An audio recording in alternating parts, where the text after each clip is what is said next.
Hey guys, it's Ashley with P&L Bookkeeping again. So I've got another good one for you today. We're going to talk about a profit leak that I see a lot in performance shops, race teams, and any business that sells parts and labor together. Parts pricing trap. All right, so picture this. Your labor rate is solid, the customer's happy, but the profit at the end of the month, not quite as happy. 9 times out of 10, the leak is sitting in the parts line. Now, I'm going to talk about your blended margin.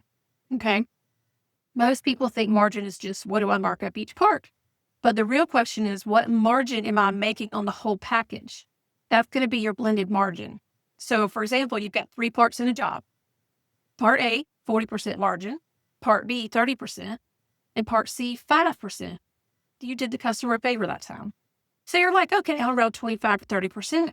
But when you blend it, you're sitting at 18%, which barely covers your labor burden or overhead.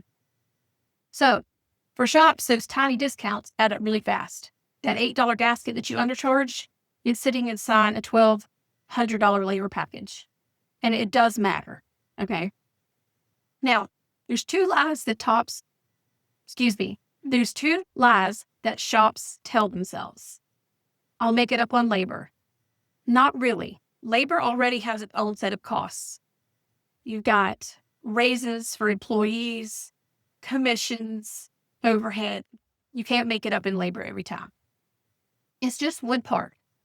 No, it's one part across hundreds of jobs. So a $10 undercharge times 300 jobs is $3,000, completely gone.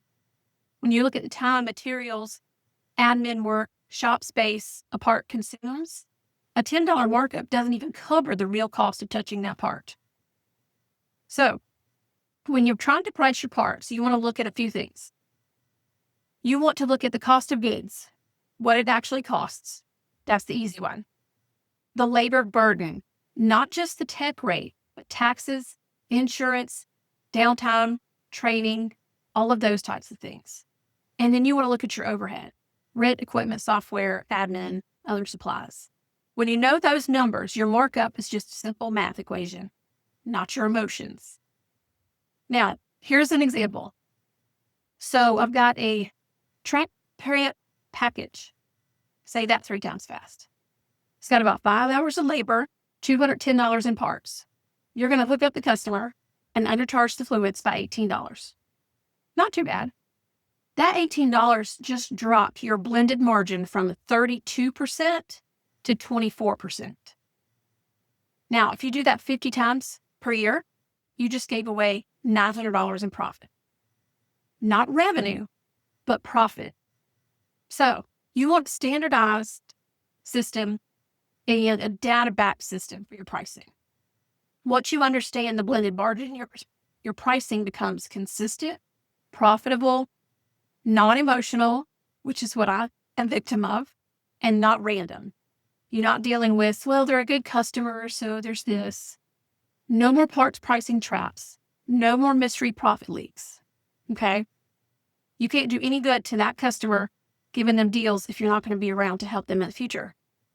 So, if you're undercharging parts, even the small ones, you're going to hurt the whole package. The blended margin matters. Your overhead matters. And your time definitely matters. So if you want help figuring out where your margins are slipping, that's exactly what we do and how we can help. We break down your cost of goods, the labor burden, and overhead, so your pricing is going to actually make you money, not just look good on the invoice.